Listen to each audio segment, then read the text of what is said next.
Today we're exploring this idea of mythic self-expression.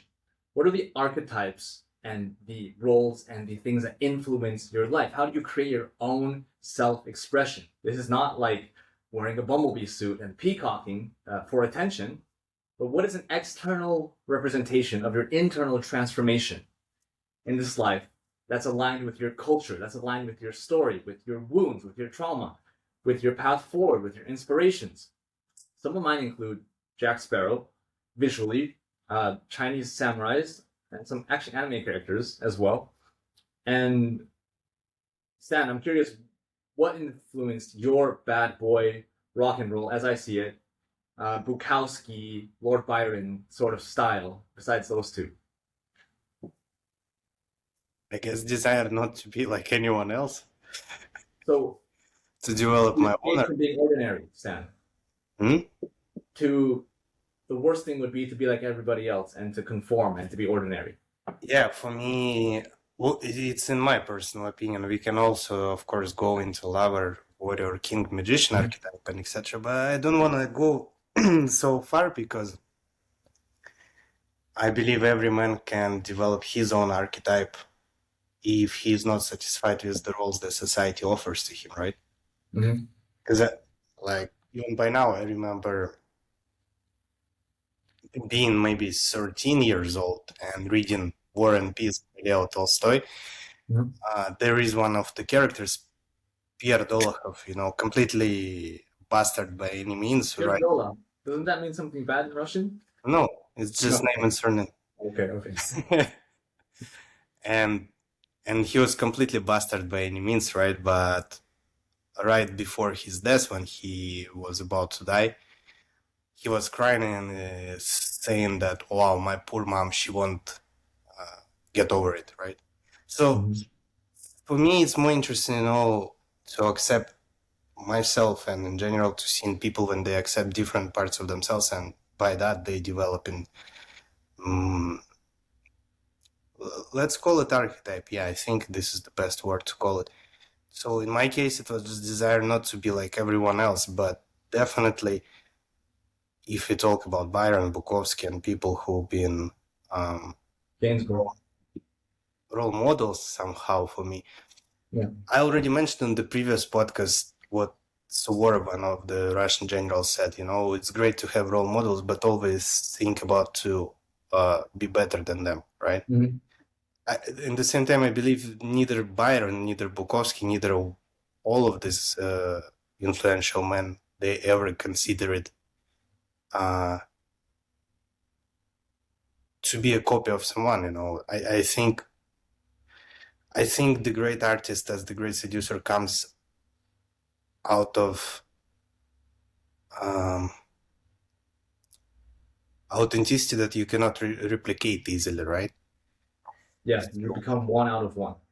Yeah, I guess in the case there is some type of, well, I believe at some point it's definitely better when guy understands the idea of peacocking and maybe he looks differently and he gets more attention, etc. It's definitely going to help him out.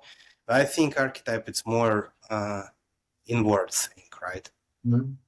So that's how I see. Well, there's a difference between looking like a clown and looking like a legendary figure out of a story.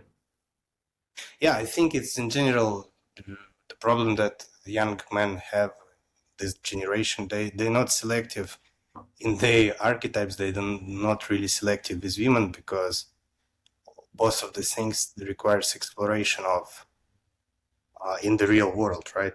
Yeah. So it's easier to take example from TV screen, right, or internet, etc. There is, I think, all of this comes to the same point that most of the people in our times, they cannot overcome fabula when they read books, right? So fabula is basically the plot, the script, right? So they do not look into the inner and personal worlds of the characters, right? The same, I think, when they communicate to people, to girls in the clubs and etc. They do not go further. They do not go into the deepness and depths, right, of that. And I think that's where they stuck the most. Maybe that's why in our times people might look colorful, let's say. In my opinion, I think with the rave parties and the rave festivals and etc. came a lot of people who started to look and dress interestingly, but there is no taste in that, because all of them looks pretty much the same, the same latex, leather clothes, big boots, big shoes, and there is no taste in that because there is no personality in that. I think maybe all these archetypes, if you talk about archetypes of the way that people dress, the most interesting and captivating when you don't have examples, right? When there is nothing you can compare it to, right? But it's still stylish, still aesthetic, right? And etc. That's what in my opinion, when I lived in Italy, I recognized that the most, and I think maybe that's why Italians, they developed better taste than most of the people in other countries, because they're surrounded by, in my opinion, the best sculptures, the best churches, the best architecture, right? So you think aesthetics and art by osmosis on an everyday basis? Well, basically, we're growing up since the childhood surrounded by classic art, right? Your aesthetical taste, your understanding of proportions, they developing together with you growing, right? So in Italy, not many people really cares about what should I buy tonight for tonight party or whatever, right? Because they ultimately have the style, they know what matches what and etc. But it's again, if you talk to the random guy who is, let's say, lives somewhere in the Western country or in the Eastern Europe country or in the Eastern world or whatever, he needs to spend this time to develop that, because most likely he grew up into the communistic town or whatever, right? So he had no chance to develop that taste.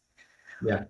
Or like utilitarian, like glass buildings and stuff, Stan. Even worse, right? Because these glass buildings, they don't have any soul inside, right?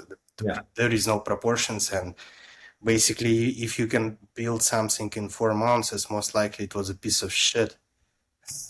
It was efficient and fast and functional, but lacking. I mean, if you take just in general, there is many books on architecture, right? But you don't need to read even them. You just take as the consideration. They still build Sagrada de Familia after 200 years, right? Almost 200 years. They still build it in Barcelona. They still haven't finished it. So that's not 200 years, right? Less, but still. So yeah, that's one of the ideas, right? Yeah. Another point, if you take as an example Florence or especially Venice, right? In Venice, they've been spending more time on working on one balcony more than right now they're spending on working on the whole glass buildings and etc. I think this is beauty also, that there is a lot of people who talks about censorship, right, in whatever area, but I think censorship creates the best artists because it gives you not much space, and you trying to do your best with this little space. I think Venice had this natural censorship, being surrounded by water, right?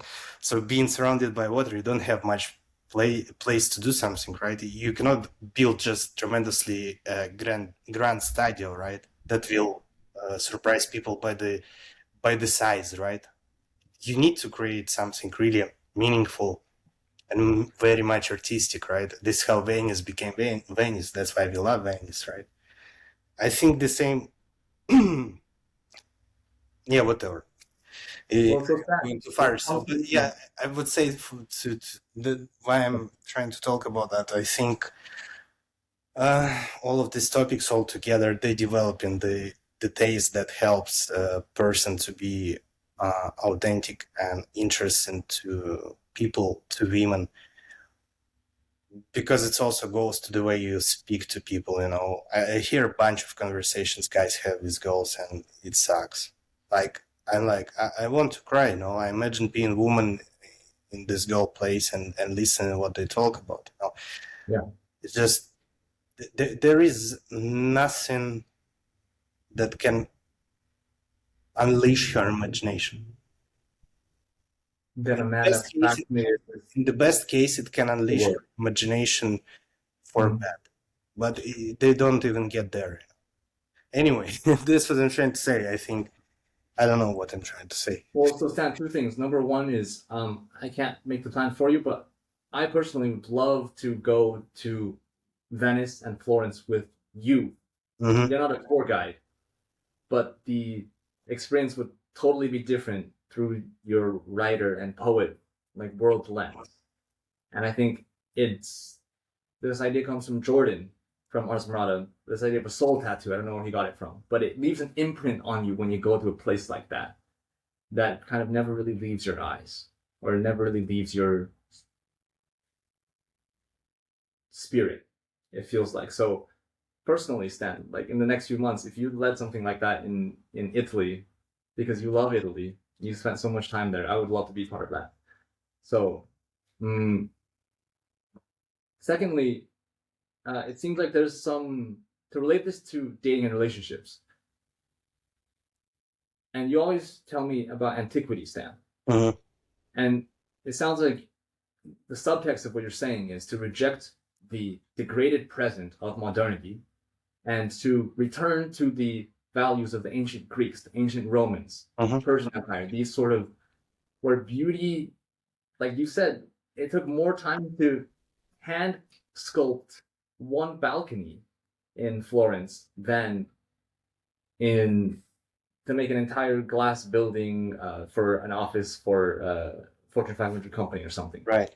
And because there are many paths up the mountain, it feels like if we take that and apply it to the art of love, imagine if you treated your love life like a sculpture, like a beautiful Florentine balcony, and crafted it like a work of art to make your self-expression like a masterpiece, as opposed to okay, let me put this comfortable gym shorts on and go to the club and stuff like this. It's not about impressing other people, but the way you view yourself is self-fulfilling. It's prophetic. You kind of become in a world full of conformists. Like, of course, women would be attracted to a guy that represents his own style, his own force of nature, his own mythic self-expression, as we open the episode with, in a sense. So, Sen, do you want to talk about antiquity and the return to that as it relates to how men have lost their way when it comes to the instructions and the initiations on here's the girl and here's how you talk to one that we no longer have. And the answer is not women are less than men. I hate women. How could a real man ever hate women? So hand it to you, Stan. Yeah, give me a second.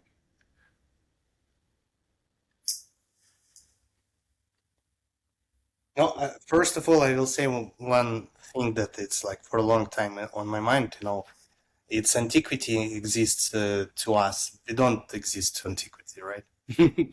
By any means, First of all, we don't deserve to exist to antiquity, right? If they We could have see us nothing now, to offer Stan, to antiquity, right? they would twirl in their graves if they saw how we are now. Yeah, I mean, like I remember 2 years and a half ago, I was in Greece on ancient cemeteries, right?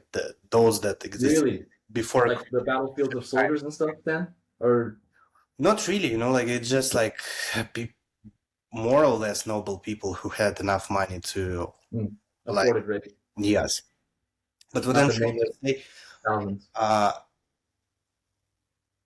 it felt like people even cared more about afterlife than we do care about whatever. That's not what I'm trying to say.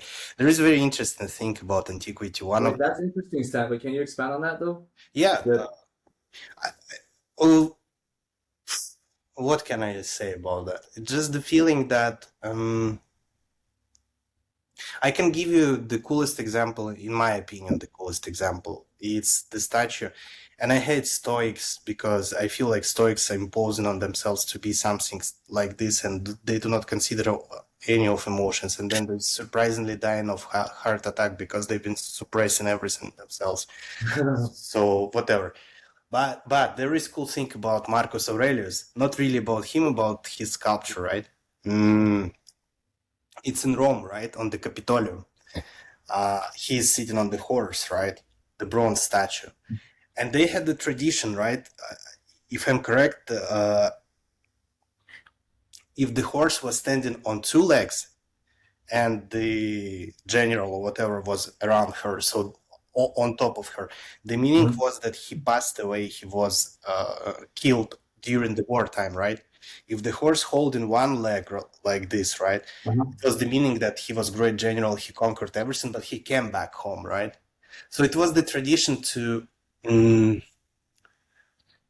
give more information to people. First of all, people been way more intelligent, and they could see that, and they would know the context, right? In our times, there is no symbols that gives any context. I think it also comes to archetype in men, because there is most of them, they empty. The world is empty. They watch the same reels on the Instagrams. They watch the same YouTube videos. They take the same courses on how to massage women and etc. There is no depth in that, and I think this exactly what doesn't help you to create archetype. Well, you kind of join in, but you join in the archetype where is plus 1 million more men. Well, what's the quote, Stan? Where there is a path in the forest, it's not your own from someone. If there's already a path, then you're not walking your own path in the forest or something. Well, it's in general, I think, there have been very cool French director, Robert Bresson. He passed in 1999, I think. He basically was creating his movies in 20th century, right? And his movies been way aesthetical, minimalistic, and he was okay with taking actors who had no experience. Aesthetic or ascetic? Okay. Yeah. He was okay with taking actors who had not much previous experience with cinema or any industry, right? And when that roughness, right? When there is no influence by any means, right? His actors not influenced by any traditional, by any teacher, right? He is, as director, trying to be influenced by life, right? That's why he's taking people who has not much experience. This, in my opinion, looks way more authentic. And I think when one of the cartoonist, his surname is Norstein. He said something like this: people are so obsessed with finding their own unique style, when basically your own unique style is already within you. It's just people. It's not external. It's there. Yes, people absorb too much information, from everywhere else, and this way they kill in that authenticity within themselves. And I think that's why I mentioned Robert Bresson, because I think his movies and his approach to his art was exactly the way to unfold it more, to unfold exactly the rough life without any external influence. So it stays true to the spirit of the art of movie making, things that he created in a sense, Stan, if I understand, in the truest form. The other thing that came to mind was, actually, let me think about it. I had it. I forgot it, Stan. You're saying it really, really, really well. I wanted just to say, because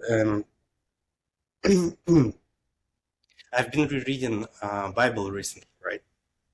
And what I stuck on is when Jesus says, love your neighbor as you love yourself, right? And I think it's basically the place when Jesus admits that human nature is narcissistic and egocentric in the root, because we're supposed to love ourselves so much, so we could love another person the same way, Mm-hmm. and vice versa. Yeah. And I don't know. It's very interesting because if you take even Aristotle and Plato, they've been saying that the difference of human beings and the God is that God is complete thought. God is always thought, right? He's always Mm-hmm. thoughtful. We cannot stand the thought so long, right? That's why we try to hide between the ideas, conceptions, parties, drinkings, Mm. psychotherapies, courses, clothes, brands, trends, So, Stan, raves. is that like related to denial of death in a sense, but like just running away from God, just filling time with distractions and indulgence in a sense? I think yeah, maybe as the root is denial of death. Yeah, maybe. I meant more like denial of the divine or denial of deeper. It's like compensatory behavior that happens for lack of something actually meaningful in your life. You fill your life because you're not actually living. You sell your soul for 5 days in the week, and then on the weekend, then you start to live and indulge in everything. Something like this. People Yeah. always say, "I will do that after I've done this." Right? That's the Yeah. problem because this day never comes. Usually, the root is the denial of death, right? Denial of Mhm. rejection, denial of not So existing. can you expand on that simply? The denial of death. Is that? Yeah, yeah. Well, basically, the easiest way to explain in terms of seduction or dating, right? Um, your fear of being rejected is the fear of not existing. If she rejected me, No. she doesn't notice me. If she doesn't notice me, I do not exist. If I do not exist, I'm dead. Boom. Mhm. Easy.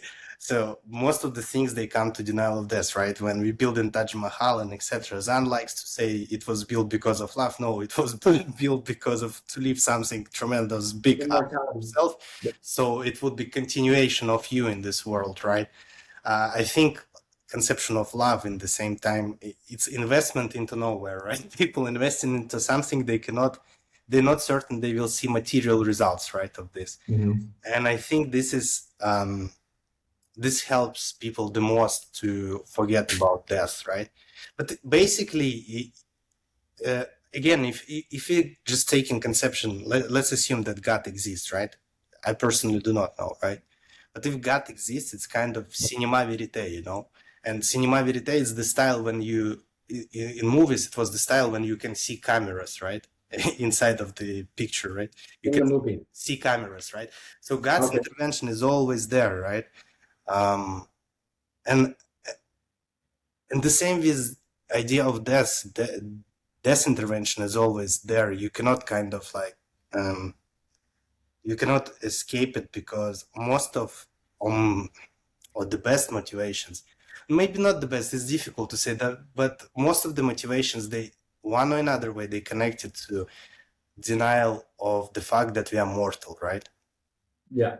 So Stan, it's like everything that we waste our time doing is just hiding from the fact that we're going to die one of these days and just filling the time and avoiding the thought of that because that gives you ultimate clarity on whether you're living the life you want or not. Why I actually mentioned this concept of cinema verite, if you take as the example Beethoven, right? Mhm. Beethoven's music, it's really Old Testament music, it's dark, heavy, and etc., right? Mhm.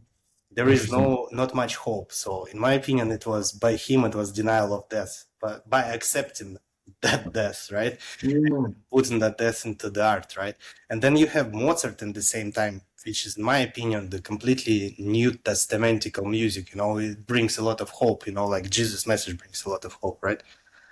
And and I think this balance, if it can be found by the person, right? Because many people, we talked in previous podcast about self-sabotaging, but people self-sabotaging themselves not only in relationship, right? By quitting work, by starting the new chapter of their life, by closing some older chapters, or moving into another country, right? Or to take risk to see someone they've been willing to see, and etc. These things, it's also the balance when you need to listen to the Mozart music more, right? I mean, it's right now metaphorically. I don't say go and listen to Amadeus. Listen to Sound of God, right? Instead of Denial of Death, right? But Well, it's the God isn't balance just was light definitely and important because I believe that you cannot just with the hope that brings, let's say, Mozart music, right, to build something uh, close to what Alexander the Great built, right? Uh, well, sorry, Stan, before we get into this next point, it sounds like you're referring to the idea that God is not just light and love and the spiritual bypassing, spiritual narcissism, like circle jerking, mental masturbation that exists, but there's a power and a transformation that comes with the darkness of going through hell. That's also defined as God, mhm. sense. Yes. And to run from that is to be unintegrated. And that has its own shadows, quote unquote, if we speak in Jungian terms. I wanted to ask you one more thing before we move on to Alexander the Great, Stan, which was, what are your conceptions of death? Because most people are afraid of death. They avoid the thought. It's taboo to talk about. Mhm. You'd rather not talk about it. Across cultures, across the world. I can go first. After a certain experience in South America, I envisioned we're at a campfire.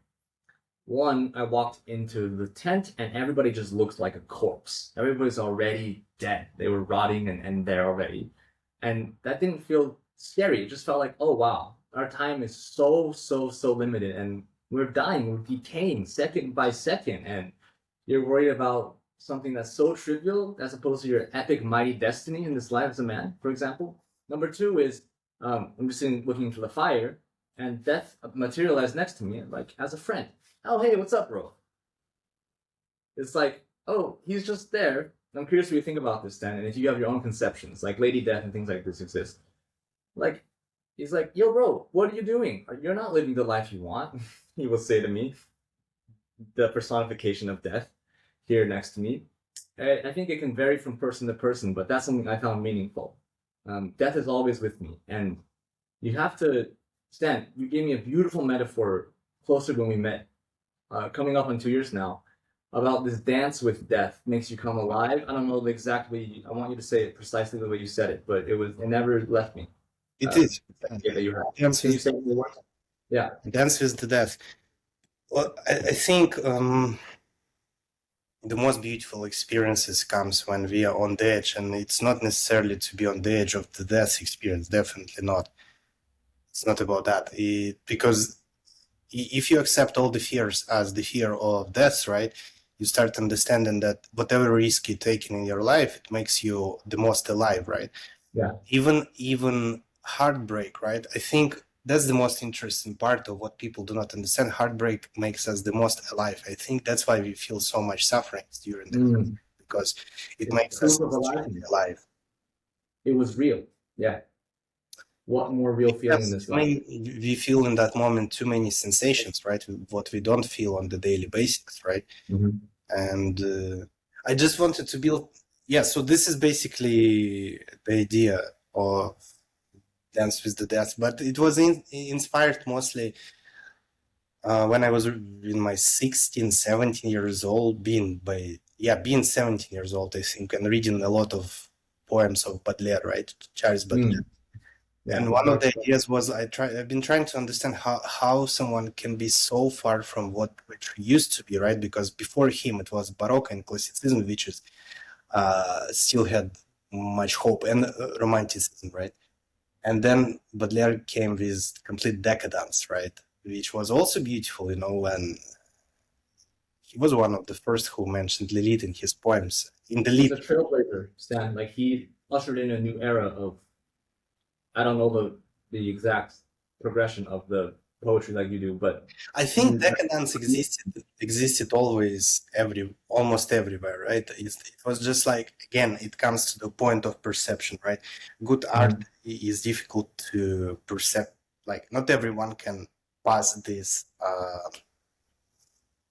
levels of understanding before they will understand why, let's say, Caravaggio painting is way beyond of everything what was created in 20th century, right?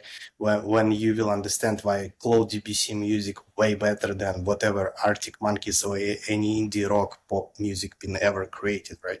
So that's what the points, right? There is some levels, and I think decadence was always there in the literature, because if you take John Milton, Lost Paradise, right, Dante's Divine Comedy, and etc., there is everywhere parts of decadence. So sorry, Stan. Like, so I'm interviewing you here. Like, what is decadence? I've heard this a million times. I don't understand it. Can you explain it simply? This idea of decadence.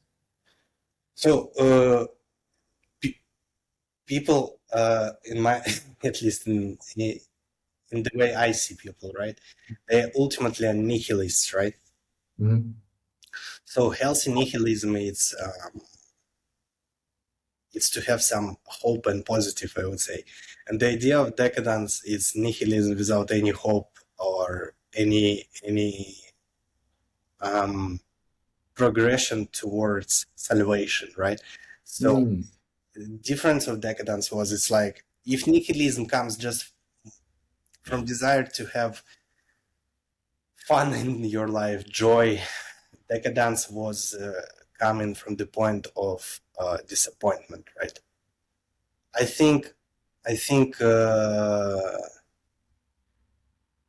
partly you can see it in Byron's poetry, right? Even though Byron is still a romantic poet, right? Mm-hmm. Let's say the simplest way, decadence started to bring people attention to the things as dissolving, catastrophes, death, and trying to show them that there is also something that can be inspiring, something that can give you also living force. It's So in the, it's like yin yang. In the darkness, there's some light. Actually, is what it sounded like. well, I can give you the best examples, I think, because I don't want to go right now like a critic and describing this in terms of what because I think critics fails when they try to describe the period of art development, right?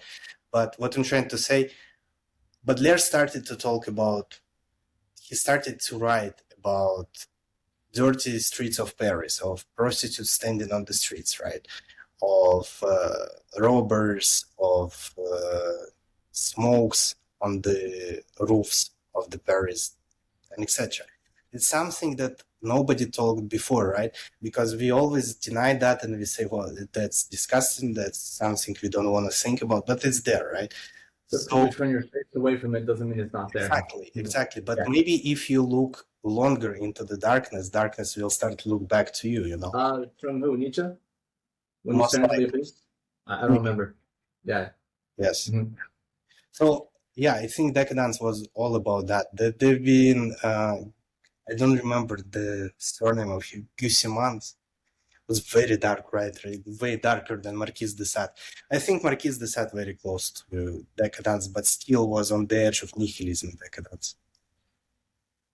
So it sounds like there's something culturally missing for a contrarian or counter movement like that to appear, right? Because something is unacknowledged in the human consciousness or in the culture, creating culture of the time, creating culture. And so this thing becomes, it's like, this darkness becomes fascinating because it's so absent in maybe like Victorian society or something like this, right, Stan? Where there's a compensatory like movement towards this. You said I wanted to, in society. huh? You said in Victorian society. I'm not sure. I'm not sure what I'm talking about. So, anyways, I want to transition a bit. So, Yeah. just to near-death experiences, because I would be curious to hear your thoughts on that more. One, if you have had near-death experiences, and if that changed how you view the world. I remember when, I don't mean to overshare, be too personal, but you had this health conditions, right? And it was like scary for me and all of us because like, wow, this could be it, you know. Anyways, I'll share mine. I was 16. I fell asleep when I was driving in oncoming traffic. Should have died. No problem. A girl that I love very much, although she chose security and comfort over freedom and romance, um, had a gas tank explode next to a campfire and burned her face. Um, but she came back stronger, and so these experiences make you realize the shortness of life. And so, Sam, what is it for you? Like, or if you ever had, or if you just internalized this concept without having something a close call like that. You know, if that's even possible. I would quote the best mind of 20th century, in my opinion, Joseph Brodsky. He said, a man is not the sum of his hopes or his intentions. He's the sum of his deeds, right? So I think that's where we need to focus. But I don't want to talk about the death or close death experiences I've had in my life. I will say something different. I think it's, again, can be related to the decadence. I don't know, for some reason, when I was 14 or 15 years old, I've been influenced by Club 27, right? Yeah. There is a lot of my, not role models, but people that being inspirational to me as the musicians, right? Jim Morrison, Amy Winehouse. I still have her tattoo here because you have a tattoo on you. And I have always been aware about the fact that life is very short, because you might be very talented and very great and pass away at 27, right? At the same time. Well, Stan, you always thought you were going to be Club 27. Yeah. Then you so disappointed when you weren't. You turned 28, you're like, damn it. Then you have Byron. I had Byron, who also been pretty young. He passed away in his 30s, right? So I kind of never seen my life further than that, right? It's not that I'm propagating something. I'm just trying to say, for me, it was always the idea that you're supposed to look more on your prime to achieve your prime, and that's something that will happen anyway. You cannot escape that. It happened many times before you've been here, to billions and billions of people, and it will happen after you've been here, right? So it's never bothered me too much. It definitely sucks to pass away before you achieve something, right? That may be the only thing that scares me since youth, right? But what I wanted to say, you mentioned Jordan, and he said something about tattoo on the soul, right? Soul tattoo, yeah. I've been thinking it's not very much correlated or connected, but Dante used to say that people like lines on the face, right, wrinkles and etc. on your face, they should create the sentence "Homo Deus," right? No, Dante. Because and Homo Deus is divine human, right? So I think those experiences that happens to you in your life, right, your travelings and etc., they kind of enriching you, right, and partly your perception of things, right. It's obviously it's metaphorical thing talking about Homo Deus, right, but. This is amazing. I've never heard of that, Stan. I'm going to study that after. That's Homo Deus, divine human. Wow. So the other way to look at death is the death of the old self, Stan. Like, not necessarily physical death in the physical body form, but you can call it renunciation, you can call it killing or murdering your old self, or just, this is how things have been, this can no longer be this way, I must walk a different path. Xantharion says every great life has had a great renunciation, but there is an idea of a phoenix, Stan, right? That we can talk about. Let's apply it to this journey of being a great lover to women. There is an old version that was not given any heroes or guidance on how to behave and act around the beautiful women of the world. And I think, is it a conscious decision, Stan, do you think? That you say, hey, I'm no longer that person. You shift your identity into walking a different path. And that's a death of your old self, in a sense, and a rebirth, which maybe just starts from a conscious decision. reinforced by repeated action until you're no longer who you were in that sense. What do you think of this idea of death? It kind of sounds like initiation in a sense, whether self-created or through others. I think the idea of phoenix, it's over polluted in my mind. When someone is using the idea too much, it becomes not powerful concept anymore, right? Yeah. So for me, it's my personal invention. I think in terms of marble, right? Marble, right? Especially if you take Greeks or Roman sculptures, right? They used to be colorful, right? They had colors, etc. But marble itself is white, right? So after these colors faded, statues became white. Then the sun affecting on them made them more yellowish, right? Yeah. Which gave them even more beautiful color than just in white, right? Then when you take, let's say, 19th century and pollution in Italy or Greece, right? It gave more dark color to that, right? And I think the same with human beings. You will be influenced by every different era of your life, right? And you cannot escape that. But you need to accept, not to accept, but to remind yourself the fact that you're kind of marble, right? Why I think idea of marble is better, because phoenix dissolves to the ashes completely, right? But we cannot dissolve to ashes completely. Even the most painful experiences we had, we will still remember them, but not on the same painful level as we used to remember them, right? They will lose that intensity, right? So that's why I think marble stays marble, right? But what the next era will bring to it, that's the question. Will it bring colors, right? By beautiful experiences, or will it bring darkness by pollution of your town and etc., right? Yeah. And the destruction of beauty, Stan, the destruction of naivety, the destruction of hopefulness, stuff like this. There is the biggest beauty of in general white color as it is. Why I think people so fascinated by sculptures as it is, because white color creates a lot of space for imagination, right?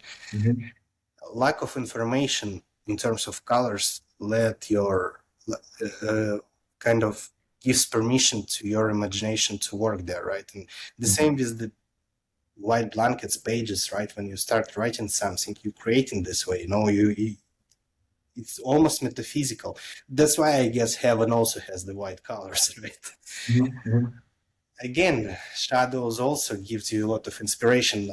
Darkness gives you a lot of inspiration, but it's more animalistic, right? But anyway, I don't want to talk about that. It's that interesting. So I have a real life example of this that just happened 2 hours ago. Yeah. I saw this lady in her 60s in the flower shop, and I thought of a quote from Xan Perion's The Alabaster Girl. All women are latent beauties. Like the color white contains all possibilities, which I think reflects what you just said.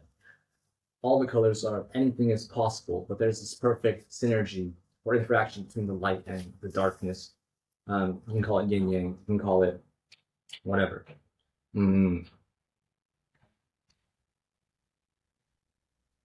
I can tell you something also interesting about sculptures that I don't know where to mention, but I think if guys will take it as the metaphor, it can help them in the seduction. I was about 12 years old, I think, when I was in St. Petersburg Museum and it was the first time when I've seen live the ancient Greek sculptures, right? And I just realized that when the light is falling, let's say from whatever side, you can close that light by creating shadow with your palms, right? And this way, that sculpture that is supposed to not move, right, and start moving, right? It looks like face starting to smile or eyes become more cheeky and etc., right? And that was a very interesting experience to me. And I think if you take everything without assumptions or previous context, you can create a lot of beautiful things, right? You can put rose-colored glasses on yourself, or you can put depressed, melancholic glasses on yourself.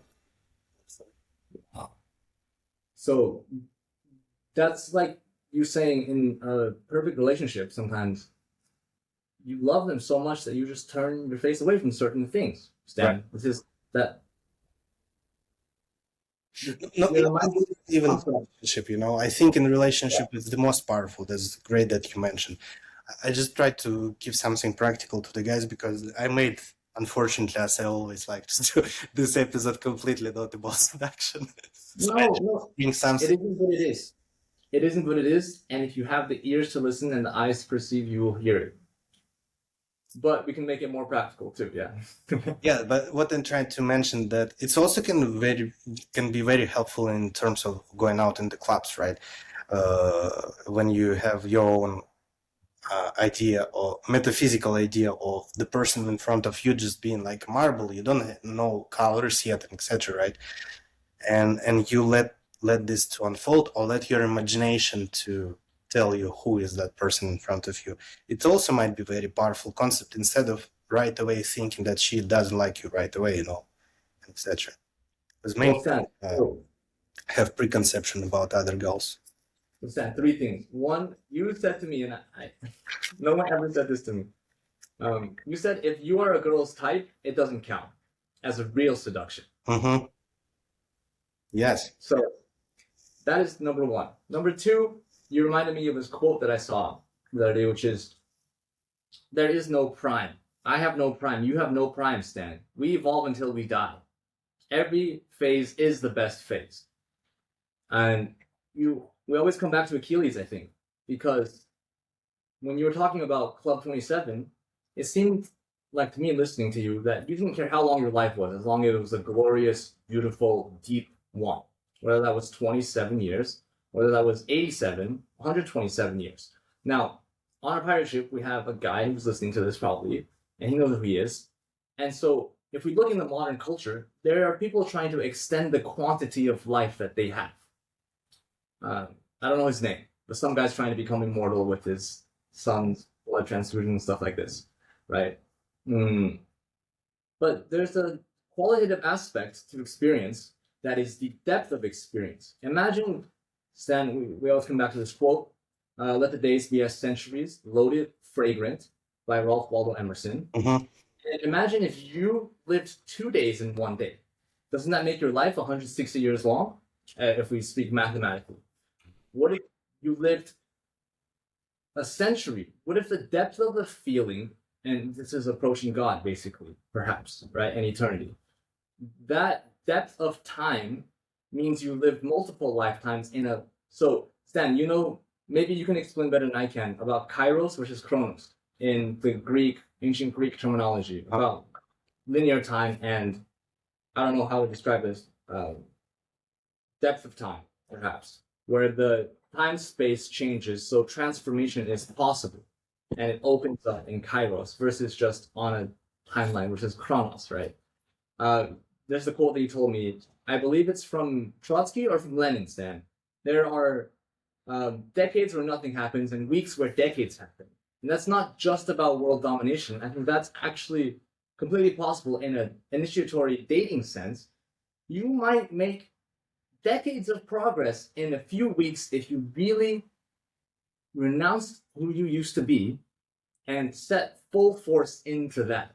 And as opposed to going out 2 hours a week on a Friday night for years. And that depth of the time, if you really put this, I don't know, 2 weeks, 4 weeks, 6 weeks, sacred period, you might just have this irreversible change that you would have never achieved on the original timeline of just focusing on it part time.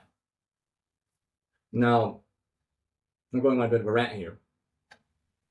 Well, first of all, I'll say I think it's neither Trotsky, neither Lenin said that. I don't remember who, but I don't think it's them, because Okay. the topic of the interest was Misquoting you, quoting quotes, Stan, yeah. Well, I can give you the best example to explain the conception that you asked, right?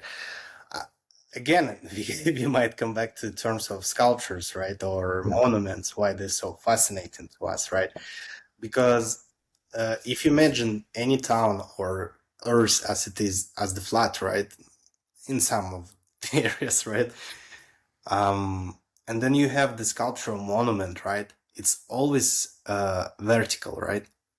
So it's like exclamation mark.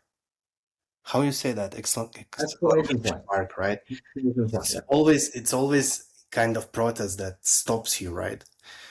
And I think that's the areas and periods of the man's life should be ideally, right? He should have these primes many times in his life, right? These exclamation marks or monuments or statues. It should be his deeds, not just hopes or intentions of what he did, right? So obviously this idea of primes, it's something that can come back again and again, you know. I've been reading some parts of David Lefebvre's book, and I was very inspired by his idea of how photography ruined art. And mostly after that, people who started to call photographers artists, these people ruined art even more. Stan, I have to come up in here. I'm sorry, because this is something we just talked about this last weekend in Kostinești by the Black Sea in Romania. Yeah. One of the guys that joined the pirate ship, and he knows who he is, and he's watching this. Shout out to you, my friend. His vision is genetically bad. His vision is blurry. Alex, the great painter, Norwegian painter, says that he trained his eyes to blur consciously so he could paint better. He trained this skill. So to your point, Stan, of photography ruining art, I'm not saying it has to be impressionism or things like this, but there maybe that photorealism is maybe what you're referring to. I haven't studied this like you have. That ruined art.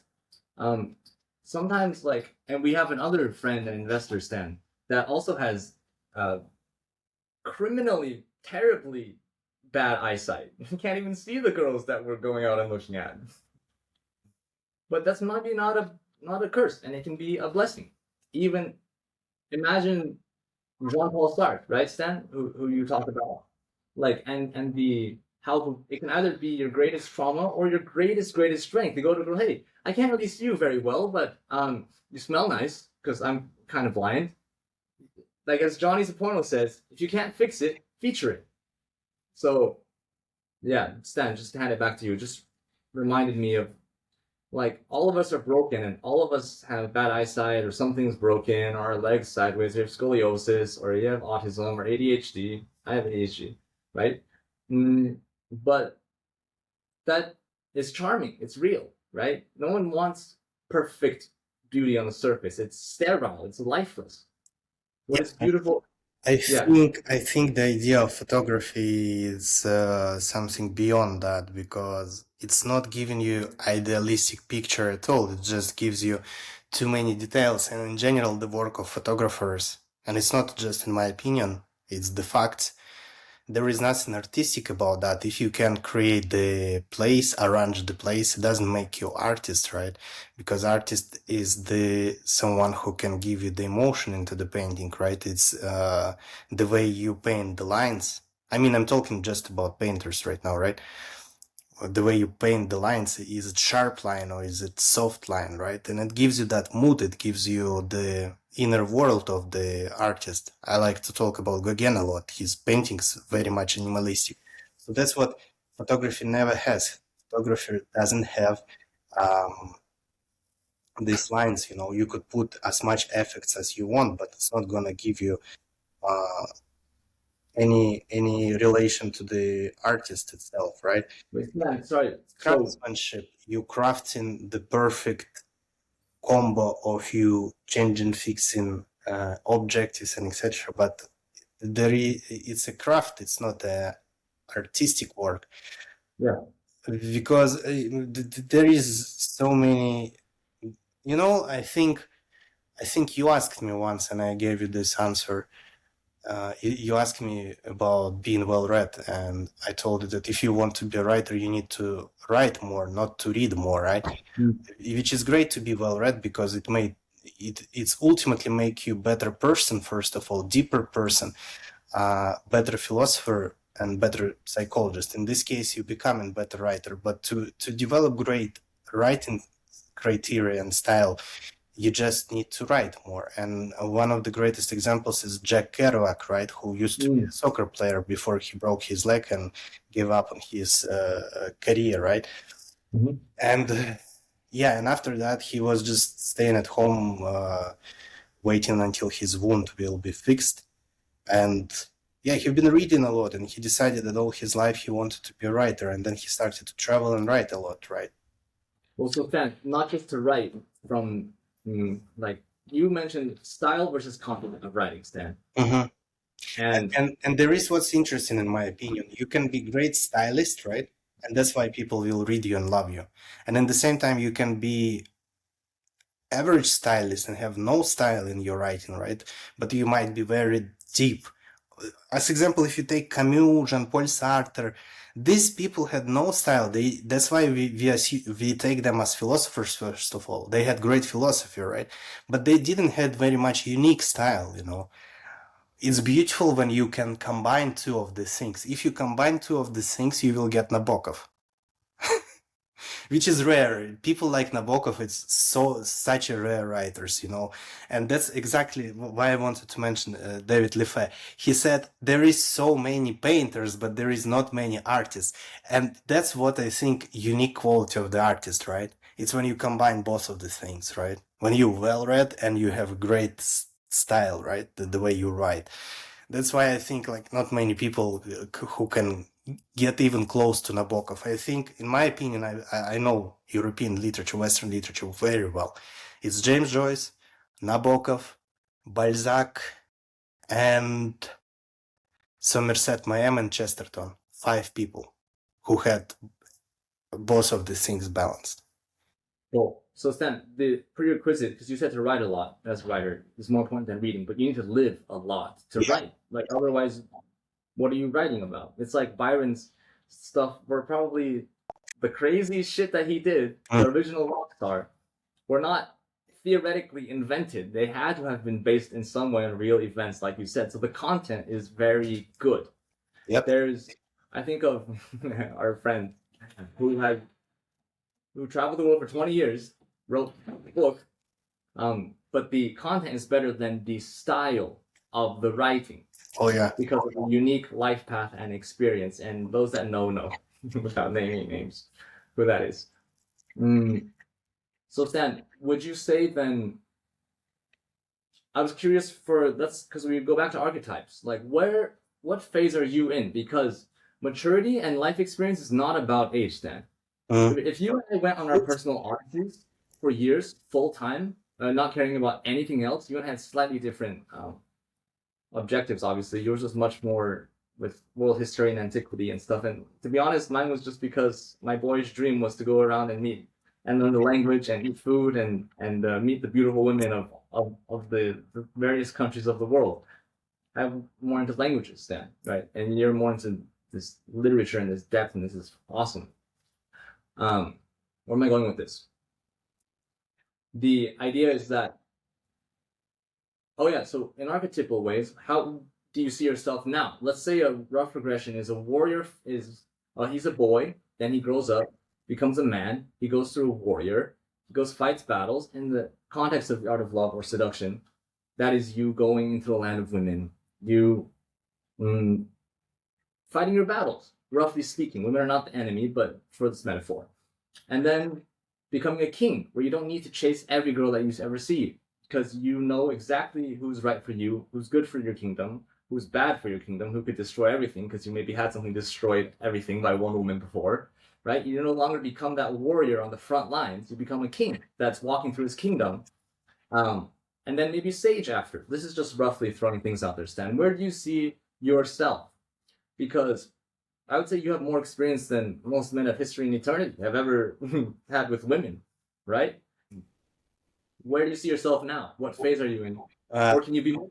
I'll respond with the question. Do you know what was the most expensive color, right, in medieval and Renaissance times? Is it purple? No, close, but Violet, magenta? I don't know. aquamarine. Aquamarine. Oh, okay. So you know why, right? Because it was difficult to get it from. It's been produced only in India by that time, right?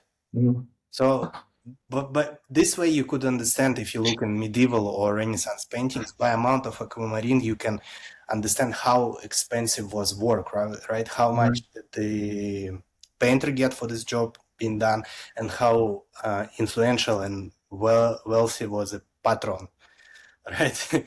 And I prefer to be aquamarine in every story than to describe myself in some other terms, right?